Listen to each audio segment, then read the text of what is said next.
know Giselle's going to kind of be entering in people as they come in, so we will go ahead and get started. My name is Sloan. I work for ACRC Global. I am a case manager with them. That means I work with both our intended parents and our surrogates throughout their entire journey. So from the time that they're matched all the way up until the time that they are delivering. So today we're going to be doing a webinar on emotionally preparing for surrogacy. So it's a huge part in our process, mostly our beginning stages of making sure that both our intended parents and our surrogates are emotionally prepared for this journey. Today we're going to focus on a comprehensive guide for our intended parents. So I am lucky to be joined by Dr. Sadaf, who is going to kind of help us out. But we'll go through like a kind of first couple of things as soon as we get started. So I'm going to have her go to the next slide there. Awesome. So we're going to start with this raffle. So our QR code can be scanned and we'll fill out the registration form. I know we've got some participants coming in. So amazing. I'm starting to see you guys down there. We're going to go ahead and scan that QR code. I will show it at the end as well, just so that everyone can get registered. Every registration gets a $500 credit. And through all of our participants, one will be chosen at the end to receive an additional $1,000 credit to their journey with us. So we hope that you guys can kind of register and get that started. The next one is actually going to be our same QR code. Dr. Sadaf, you can kind of click through that. Yep, so that's going to be our consultations was the same thing. So that one's just more scheduling wise. So scheduling a consultation with us for surrogacy or gametes donation, we do both. So you guys will have the opportunity to just a more comprehensive set schedule for us. We can go ahead and get started. I think our next one is Yep. So I'm going to go ahead and pass it over to Dr. Sadaf and let her introduce herself. We work very closely with Embra Health, and we are lucky to be joined by them. We appreciate their services and everything that they do for our surrogates and intended parents. So I'm happy that everyone gets to hear from her. Go ahead, Dr. Sadaf. Thank you, Sloan. Hi, everyone. I'm Dr. Sadaf. I have a little bit of a cough, so I'm sorry if my voice comes in and out. I am the founder and CEO of Embra Health. We are a mental health care company in the family building space. We are beloved partners with ACRC, just providing some of those mental health touch points around the surrogacy journey and experience. Today, we're going to focus on emotionally preparing for surrogacy. That is the topic. There's a lot of logistics in surrogacy, and not everyone's really paying attention to the physical components, but it's very, very important to also mentally plan this out, mentally prepare for an experience like this. You've likely never had an experience like this, so it's not worth jumping into without some mental and emotional frameworks. Today, we'll talk a lot about those. I already kind of shared a little bit about who I am. Fun fact, I am an experienced egg donor, so I've been on sort of the other side of this where I know I have donor-conceived children in the world, and I just deeply, deeply love family building in whatever shape or form it occurs. What we'll discuss today is sort of like the roadmap of surrogacy from beginning to end. So in the beginning stages, we're going to talk about surrogacy overall and kind of the nuances and kind of the realities of what it is. We'll go through relationships, especially the intended parent and GC relationship, connecting with pregnancy and baby, which is a very, very big piece of surrogacy for you, the intended parent. Communication and conflict, kind of how to manage a positive relationship through this all. Navigating loss and uncertainty, kind of preparing for the ups and downs that come with pregnancy in every setting. Preparing for birth, and also life after surrogacy, kind of your initial stages into parenthood. All right, so let's talk surrogacy. Surrogacy is a very unique path toward parenthood. I don't know if many kids grow up thinking, oh, well, I'll just have a family through surrogacy. It's not necessarily something you're learning about until you're there. Surrogacy is quite bizarre. It is a very odd thing when you kind of step away and look at it. It's not your, hey, mom and dad had a really good time and that's why you were born. It's not that story that you see in the movies. It includes a lot of strangers. You have a lot of medical providers, agency folks, a woman involved and her partner, she has one, and her family. People that likely wouldn't have connected in any other way other than this.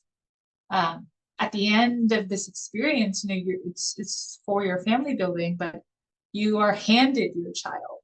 It's not something that you'd experience on your own without someone else helping you. And that could be quite bizarre. It's hard to kind of prepare emotionally and mentally for what that could feel like. Surrogacy is also very complex. It's detail oriented, it's logistical, it's a lot of science. There's a lot of timelines and there's a lot of bills as well. So it's just a very tactical experience as well. Throughout a surrogacy journey, you're still responsible for all of your life stuff, your job, your relationship with your partner, your relationship with other people in your life, all of the other things you still have to do. Surrogacy adds a layer of to-do items, which can be quite challenging and complex.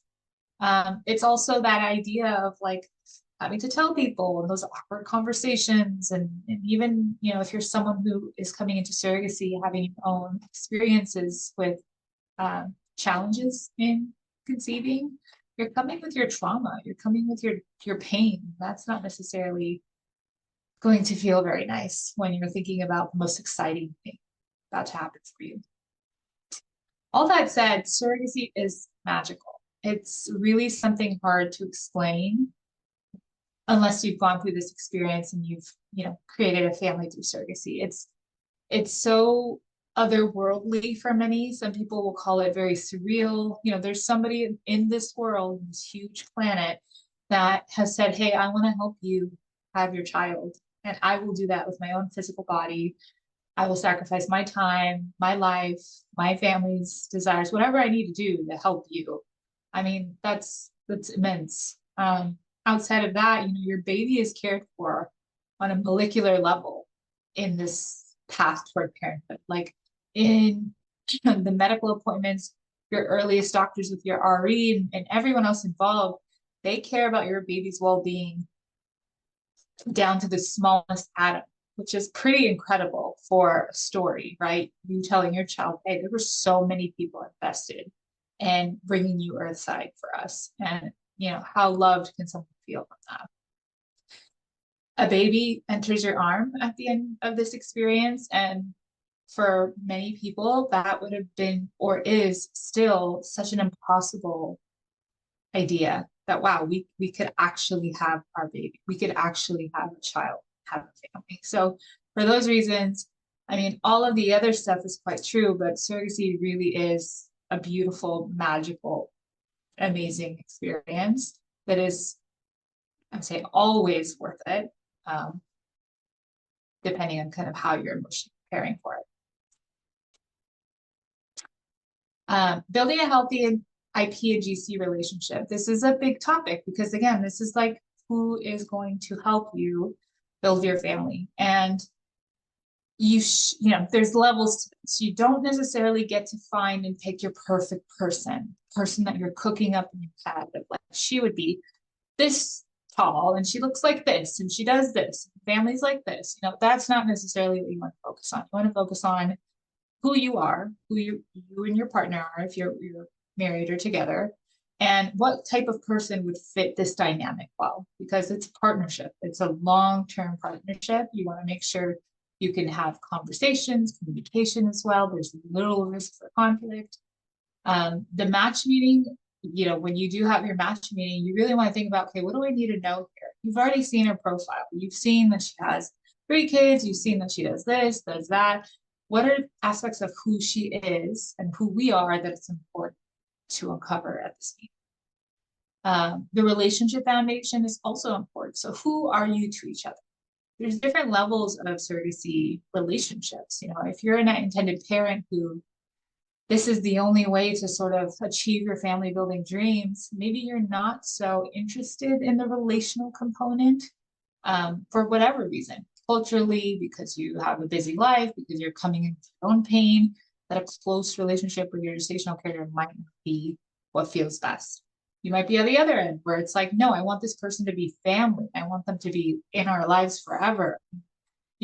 That's perfectly fine as well. It's just really making sure that you are very clear on what your hopes are with your carrier, and that she's also clear with you so that you do the best to Setting expectations clear and specific. So what often happens between an intended parent and gestational carrier is gestational carrier will say, oh, I want to do whatever they want. I want them to feel comfortable. I'll do whatever they want. And then on the flip side, an intended parent would be like, whatever she wants, we want her to feel comfortable. We want to do whatever is good with her. And it's great. Everyone has the best intentions, but no one's saying it. And no one's making clear what they want, what they expect. It is okay to have very clear, specific expectations shared with each other. It's vital for the relationship because you don't know each other. This is all happening in real time, just learning about each other. So the more you can share, the more specific you can be about expectations. Hey, you know what? I don't necessarily need to text every day, but can we do like a weekly check-in and get on the phone for like 20 minutes and see how things are going? That would be great. Simple, clear, that's going to work really well with this relationship.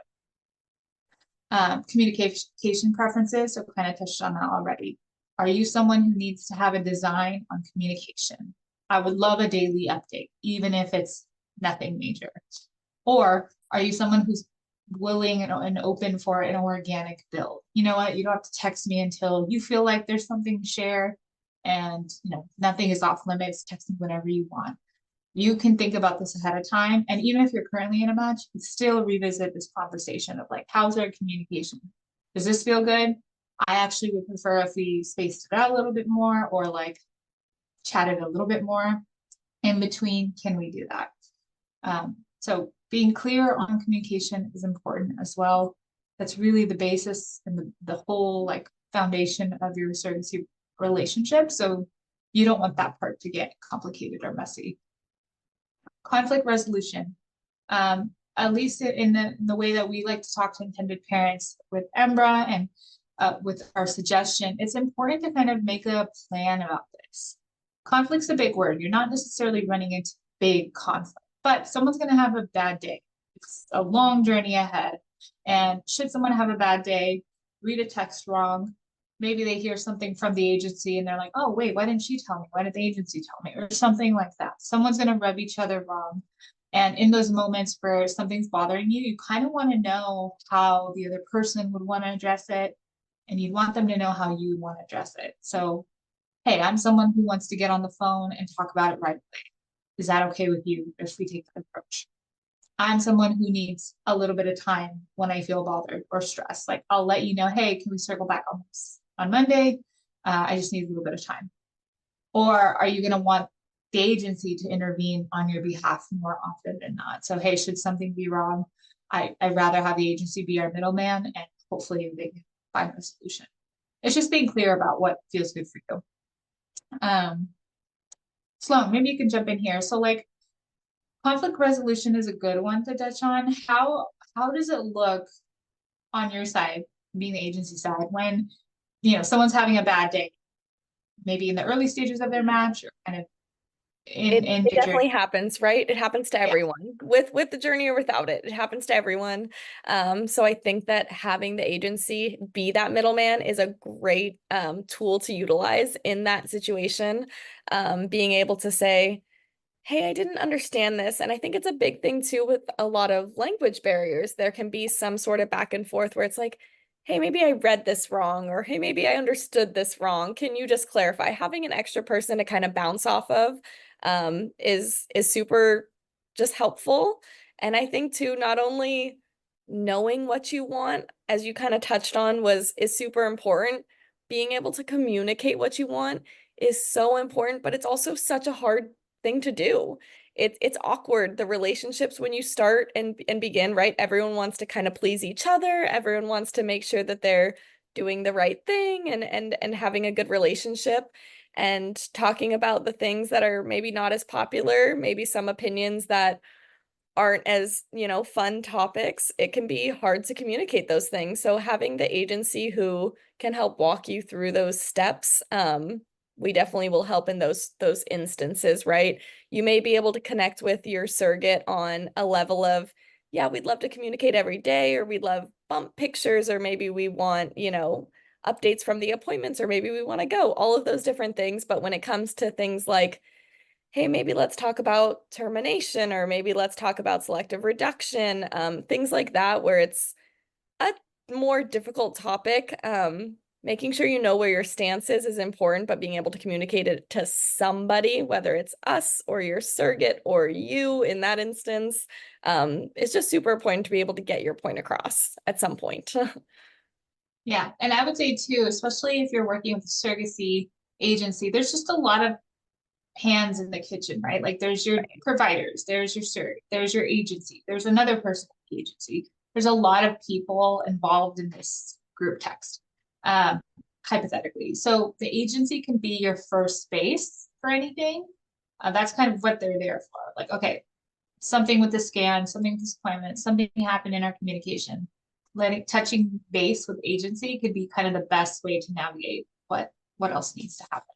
Right. Always a first step, right? And then we can, if need be, then okay, together, let's go to the doctors. Let's find the Right. answer. Or together we can go to the surrogate and get better communication, right? So we're kind of that middleman and being able to solve all the problems kind of all at once. Yep. Yep. Perfect. Yeah, Thank you. of course. Thank you. So bridging physical and emotional distances. This is sort of touching on the connection piece. As going through a surrogacy journey as an intended parent, there's a lot of this journey that might feel surreal, at times not might feel real to you. It just kind of feels removed. I mean, physically it is removed. Emotionally, there can be reasons why it feels distant as well. And so the encouragement, sort of the mentality you want to go into this is I'm going to connect to this experience. And there are so many ways you can do that as the intended parent who's not caring. In pregnancy stages with your surrogate, it's going to be all of the fun communications, sharing ultrasound photos. If you're able to attend appointments, celebrating milestones together is very, very important. Like a fun tip that we suggest is once you have a confirmed pregnancy and there's a due date given, get on one of these baby apps. There's a lot of really cool baby apps. Everyone creates a shared login.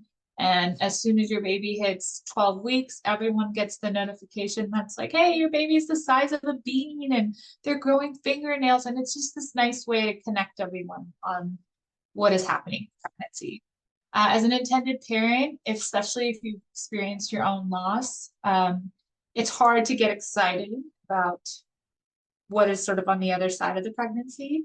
But we encourage you to connect in that way. Buy the baby books, download the baby apps, a really unique experience that others might say something about, but you need to kind of ignore. You can also experience pregnancy rules throughout your surrogacy journey. It kind of connects you to the experience. So maybe at the time that your surrogate is pregnant, you're also not drinking that smoky. You're not eating fish. You're not, you're kind of following these like lifestyle changes of a pregnancy.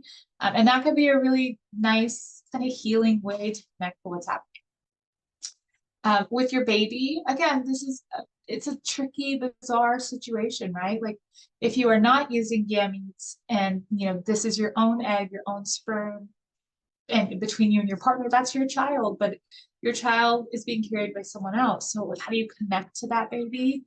A lot of different ways. I'll touch on the other side of it too, where even if you are using, if you are engaging in gamete donation to conceive, that child can still be yours in every way you can imagine by connecting.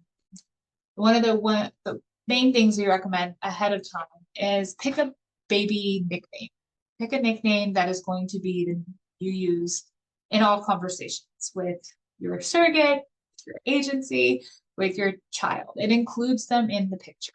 One of the recent ones that is on the top of my head, the baby's nickname, this intended parent had a child before, and so the child picked the nickname for their upcoming sister and decided to call her Bingo, and Bingo was her name. So anytime we talked about surrogacy experience, or we asked the surrogate anything, we said, hey, how's Bingo today? And the surrogate was like, Bingo's great. She's kicking me all night. You can have her back. And it's Bingo's in the conversation. Bingo is a person. Bingo is real. And it creates that sense of connection. And it's encouraged very early on. Then that's the nickname and that's who your child is. And they're part of the conversation. ringing, singing, talking. Audio recognition is a huge, huge attachment stage post-birth, but it happens in. So even if you're across the world and even if you speak another language, you can record yourself and ask your surrogate to play those recordings on their belly. There are these really easy, inexpensive pregnancy headphones. They attach to the belly, and you could be in your baby's environment throughout the entire surrogacy experience. And they should be hearing you. That is what the baby that is in this process is learning about their environment, and you want to be in their environment, and you can. All you have to do is, how often is up to you, but if you're at a work meeting, record yourself at the work meeting. The baby doesn't care what you're saying. So if you just want to like hit record and go about your day, that's totally fine. If you want to sing, if you want to read to them a book that you can't wait to read for them, if you want to, talk in a different language so they have exposure to that, whatever you want is perfectly fine. The audio piece is a huge connecting factor. It'll keep you, the intended parent, engaged as well. What do I want to tell my baby today? What do I want to sing to them? Letters to your baby are also a really powerful tool. So throughout the pregnancy, anytime you feel sort of a distance or you just kind of feel, like you wish you were there in some way, write a letter to your baby. How fun is this going to be when your child is earthside and they're at an age where you can say, hey, look, this is what I was writing to you way back when. So those kind of mementos and sentiments are really powerful for the connection piece. In parenthood, once you have your beautiful baby, it's also important to recognize the weight of the past. For some of you, you might have some challenges and traumas that will resurface because this finish line seemed so far, and getting there finally, though it's amazing, can also have you realizing how much you had to overcome. Visualizing parenthood is important too. Think about what it's like when you bring your child. Think about where the crib's going to go. Think about where, you'll take your baby first. What's the first food that they're going to try? Get excited about those things. Using language as well. I'm going to be a mother. I'm going to be a father. That's very important to do while in the womb. So before your baby meets you, having you understand this is who you are becoming. This is part of your identity. You are allowed here. For those of you who've had challenges conceiving and felt like parenthood was just a club that you weren't allowed in, it's very important to give yourself permission to be in that club, to be a mother, to be a father before your baby's here. And also part of the visualization is planning for the future. And again, getting excited for those parenthood stages and what life looks like as a parent. Lauren, do you want to add anything? I just kind of want to touch on the baby portion of that. I love that you pick the nickname, the audio. I know I have a lot of intended parents that do send audios. And it's much appreciated by the surrogates as well. They want you to be involved, right? It may be, depending on where you're at in the journey, it can be awkward or weird, but they really do want to make you involved as much as they can, and having that audio or something to kind of something added to help that along really does go a long way for both, surrogate and baby. And it's interesting because we always hear our surrogates pick their little nicknames, right? They say my belly buds or my surro babes and all of those different things. To be able to pick a nickname from the intended parents that they can share with the surrogates and, the agency as well when we talk about their journey, it just kind of makes it a little bit more personable, more real, more it gives us all like a little bit of hope and love in the journey. And so everybody needs that, right? And so I love those little suggestions. Yeah, thank you. Yeah, and it's encouraged, on the IP level, it's encouraged because you as a parent want to connect. But it's Right. just nice for you to also have the experience of, okay, well, that's my child, and I'll call my child Bingo, and then you start hearing coordinators say, hey, I have news about Bingo, and then your carrier's like, Bingo's doing great, and it just makes Bingo feel like they're really there, which can be sometimes a challenge when you're in a different country, when you're not speaking as often, when you Definitely. don't necessarily see a growing belly all the time. It feels like that's not really happening. but And at least the nickname can remind you that no, they're there and we're talking about them.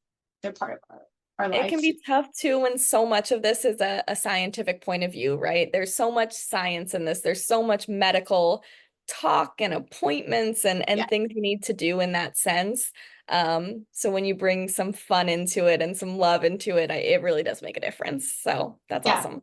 totally. You want to get out of embryo brain to Right. ego brain. That's the point. For sure. Okay. Communication and conflict resolution, kind of already touched on these, but as an intended parent, especially if you're going into this, I say the same thing on the carrier's level as well. A helpful frame is sort of like a dating slash new job mentality. And I'll kind of explain why this could be helpful. On a dating mentality, think about early stages of dating. A lot of those times it is heavier on conversation. You're really wanting to get to know each other. Maybe on the first date, you ask the nice, fun, polite questions. And then maybe on the second date, you're kind of like, hey, so curious about this. And like, what's this like? In surrogacy, you're dating most of the journey. You did not meet this person years before, had this amazing relationship likely, and was like, yeah, let's do this together. We have this long-standing relationship. You are building your relationship in real time during this pregnancy. So the dating mentality is helpful because you want to be curious, you want to be open-minded, you want to be understanding, you want to be open. And that's sort of how you go into dating, most of us.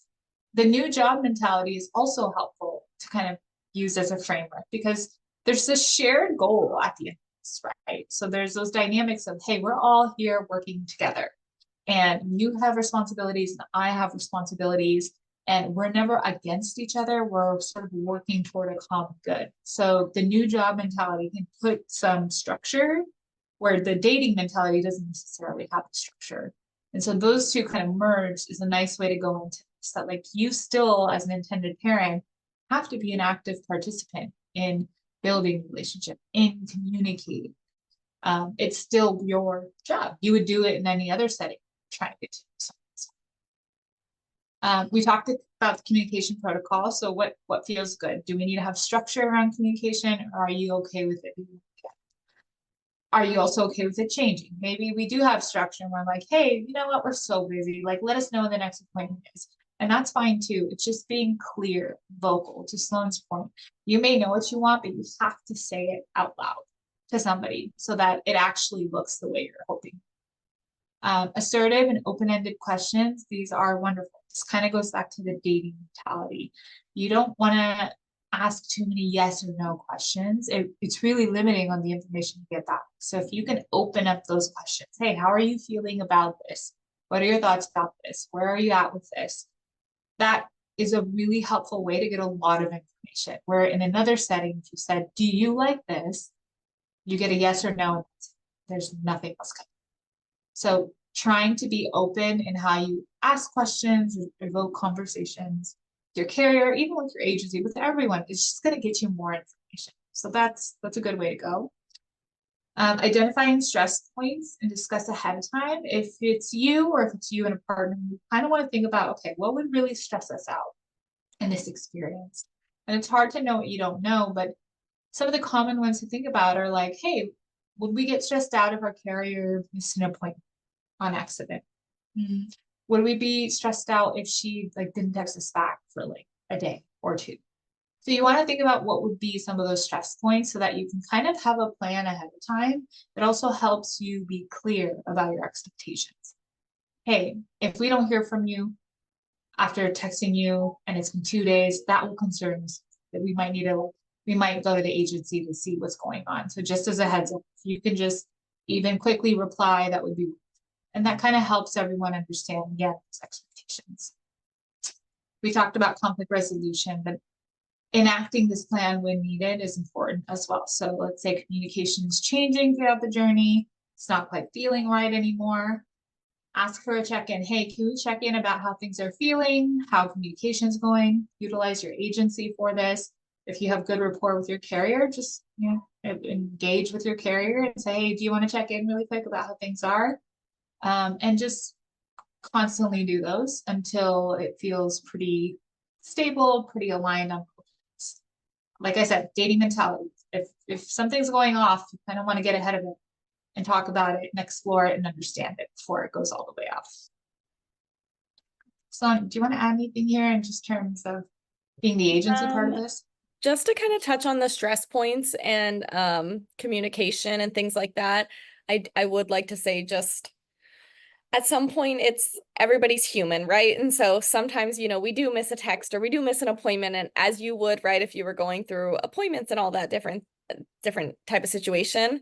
But at the same time, communicating those things is just, gives us as an agency a better idea of how to, make you feel more comfortable in the journey. So things like that, where it may be like, hey, we haven't heard from the surrogate in, a day or so. Maybe we can, an added team reaching out, things like that. So there's always a solution. And it's just kind of finding that, like you said, what you're comfortable with, what would stress you out, what you're okay with, in those different kind of points. And things change throughout the journey, right? So what you may not think stresses you out at the beginning may halfway through start to stress you out, and you start to realize, hey, I don't really like that this is happening, or hey, this kind of makes me uncomfortable. And being able to, even like you said, dating or new job mentality, even later on in the journey, continuing the open communication to say, hey, I didn't really think about this before, but now it's kind of starting to show that this is bothering me, or I would prefer this way. Can we talk about it? Let's have a conversation, and make sure we can resolve it. Yeah, totally. All right. Coping with challenges. So surrogacy is obviously an experience that includes pregnancy. Anytime, anywhere, any pregnancy, you're sort of expecting the unexpected. Even though surrogacy and the process that you're going through with embryo creation and IVF, PGA, PGT, you're minimizing risk as much as you can. There's just never a guarantee that everyone is going to have this smooth, amazing experience. So you want to kind of plan for those, which a lot of you likely already do. A lot of us spend a lot of time thinking the what if situations first. What if this happens? What if this happens? We kind of like being in that space because we want to feel prepared for all of the potential rejection, betrayal, failure, those big feelings that are hard to take. We like to encourage an emotional response plan. So you kind of want to think about ahead of time various outcomes. How will it feel? How do we think it's going to feel if we attempt our first transfer and it fails? How do we think it's going to feel if we experience a miscarriage this first time, or two miscarriages? You kind of want to think about those various outcomes, and you don't want to be in the emotionality aspect of it. You want to be in sort of the planning aspect. What would we need? What would be immediate support mechanisms for us? That day, if I get a call and they're like, hey, the transfer failed, what do I need to do that day? What do I know helps me on every other bad? And then kind of thinking about expansion of support, like who do we need in our corner for this surrogacy experience? Maybe we need to be closer to our parents going through this. Maybe we need to be far away from our parents going through this because they'll stress us out more. Thinking about what you need in terms of support structures. Maybe it's professional support. Maybe you're seeing someone like in a counseling setting to talk about what you feel and how it feels. You just want to think about those ahead of time. You don't want to get to a sticky, tough situation and think, well, what do I do in surrogacy? It's so much better to be prepared for that. A support network is also very important. A lot of people will not understand exactly what's going on with you in your experience, but as long as you could feel safe around people and have someone to help with, your child if you need to, or someone to help with, should you have to travel and need to get to the airport, or whatever the thing is, like you just want to make sure you're not alone in this. On the carrier side, we stress this heavily. We want to make sure she's not alone. She has ample support. I think we overlook the intended parent side sometimes. We want to make sure you also have ample support. And, if that's professional, it's that personal, it's that your friends, family, is that support groups, whatever it is, amp up your supports during surrogacy. It will help you more than hurt you. And then allowing space for grief. If you are coming into surrogacy with your own history of loss, you know what this feels like already, and you're likely prepared for it. But allowing space for grief in this process is also very important. This is where professional support can be very handy. You just don't want to get to the finish line. You don't want to get to the end of your surrogacy experience. You have your baby that you've been waiting for so long, and you can't even be there, be present in that moment because all of those years of pain, trauma are catching up to you. You've been on adrenaline mode this entire time to get there to the end. And now that you're there, you're crashing because it's just all been so much. So that's really important to pay attention to seek support should you have those experiences of grief going through surrogacy. Yeah, it's definitely. I think everybody's journey looks a little bit different, just to kind of touch on that. It does, right? Everybody kind of comes in, not everybody tried IVF for years. Some people did, some people didn't. Many people, it was a long journey, it was a short journey. Everyone feels a Yeah. little bit different about that. But regardless, I think both of us, we cannot stress enough the importance of the support. Even if you don't feel like you need it at that time, or even if you don't want to be surrounded by that. When you do get that message or when you do get that call, you may need time and space, as you said, later on or at some point. It is so important to have. It can be a super taxing process for both the intended parent and the surrogate. So definitely being able to know when the conversation is right. You may hear the news from us and choosing the time to speak with your surrogate or choosing the time to speak with then your intended parents is a really important conversation to have and making sure that you're mentally prepared for it. And that support can kind of help you in that instance. So we do stress that a lot. If we do need professionals, we have the tools to be able to bring that in.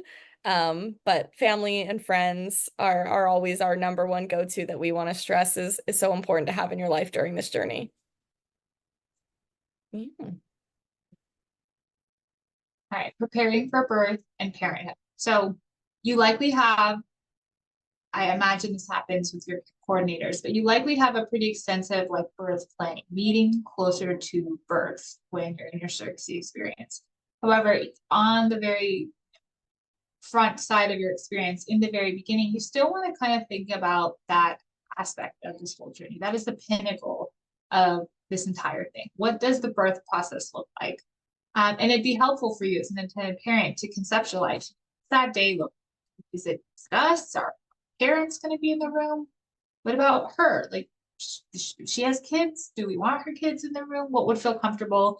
Kind of thinking about that ahead of time is another great way to kind of explore what you're comfortable with, to be clear on expectations. You also want to think about those first moments of parenthood. If this is something that you've been waiting for a long time, what does that look like? Do you want to play music in the room? Do you want your child to wear something specific or like a cultural practice done as soon as they're born? And just thinking about those first moments of connecting with your child. You may also find yourself thinking about how do we support our GC? How do we thank this woman, at that point, and how do we do it in the right way and what's respectful and what's not? Maybe there's cultural pieces here. Having those conversations amongst yourself and even with the agency, that could be a really helpful thing to think about and know ahead of time so that you could focus on the excitement that day. You figured out some of the logistics. Early parenthood, those initial days, some things to keep in mind. Early attachment may require patience. You may see your baby and think, oh my God, this is our child, and just feel this innate connection. You may also have the experience of seeing your baby and not necessarily fitting the pieces together quite yet because you weren't here and you didn't carry and you're kind of missing some of those pieces in your mind. In a lot of experiences after childbirth, even for a woman who's carrying her own biological child, connecting to the baby can take a while. And it's nothing bad and it's nothing against anybody involved. It's just sort of this entrance to parenthood. It can be quite a big transition.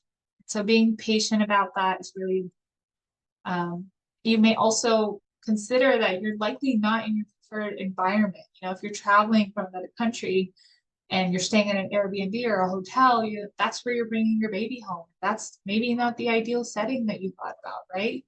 Um, so kind of understanding the realities of early parenthood. You might be in a setting that's not quite familiar.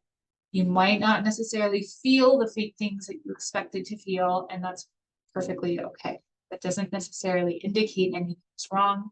And just that understanding and patience in those days is really important.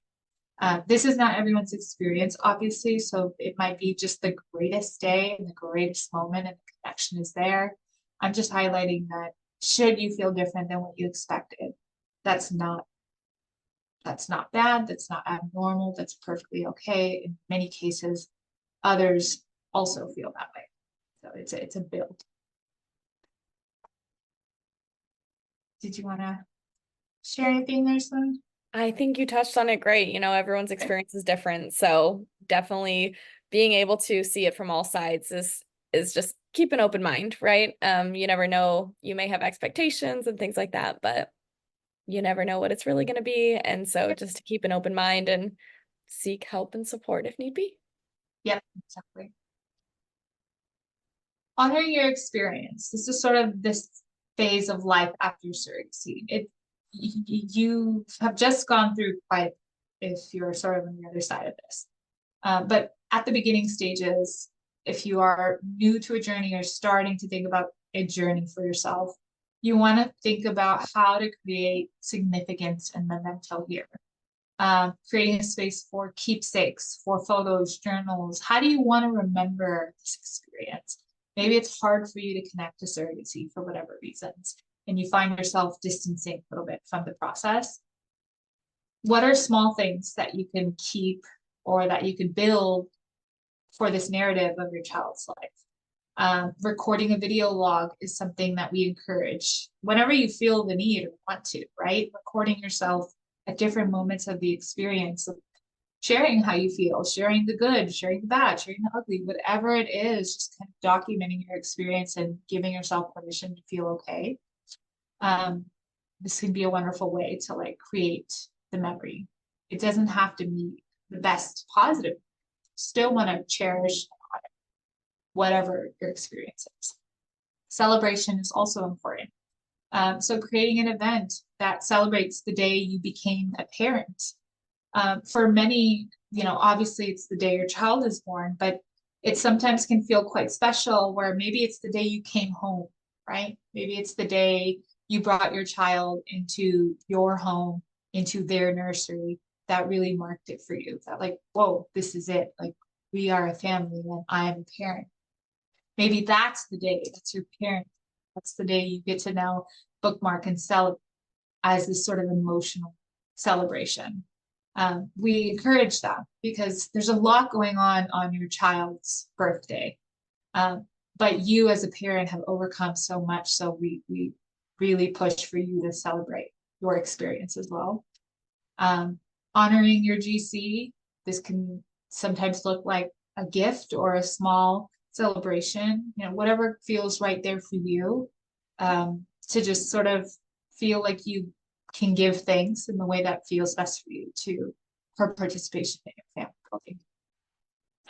The growth aspect is really important for you as an intended parent to share your birth story. You have sounds different than everyone else's, but everyone else's sounds different too. So sharing your birth story and how your child entered this world and being comfortable with that story and, you know, sharing it with who you feel comfortable with.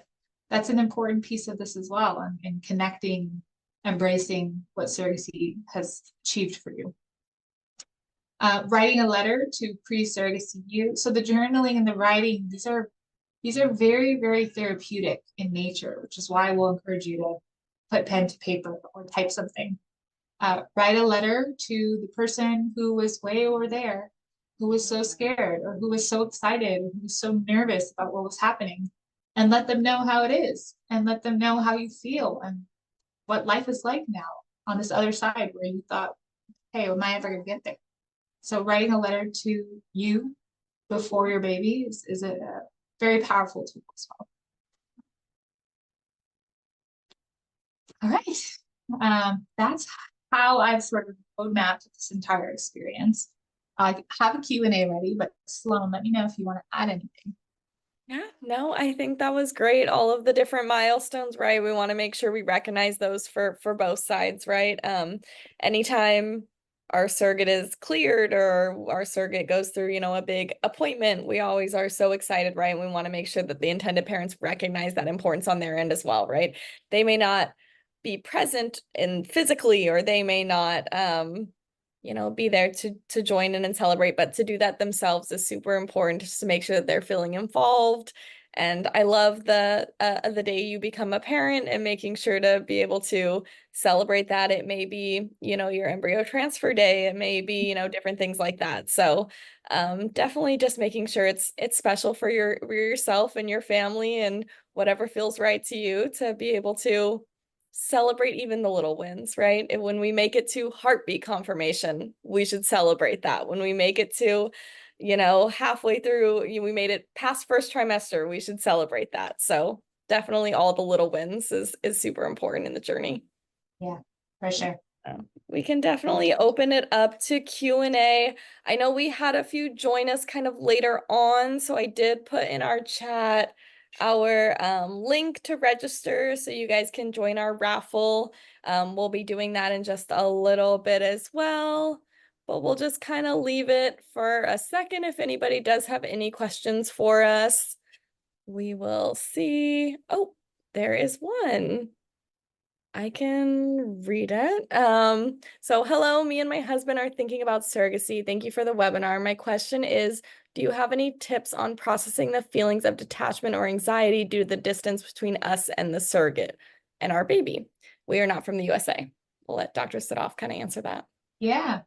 I mean, we touched on a lot of really helpful connecting points in this chat. Some of the ones you want to keep in mind of that are important if you are in the beginning stages of your surrogacy journey.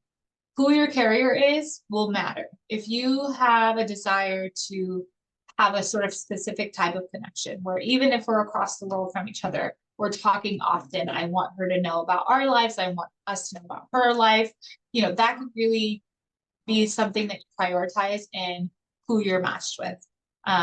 The other aspect of this too is, again, the connection and the milestone. So how much can you embed yourself in this experience? You can be sending audio logs to your child every day if you want to. You could be writing letters. You could be sharing videos.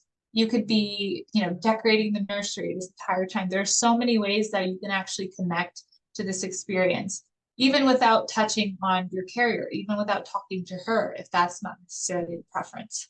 But you want to just focus on, if not anything else, you want to focus on connecting to this pregnancy and connecting to your child, their nickname, what you want to see in their future, how you want to prepare things for them in your life. It's an active process. It's not going to come to you. You have to kind of find the ways that feel best and engage in those connecting pieces.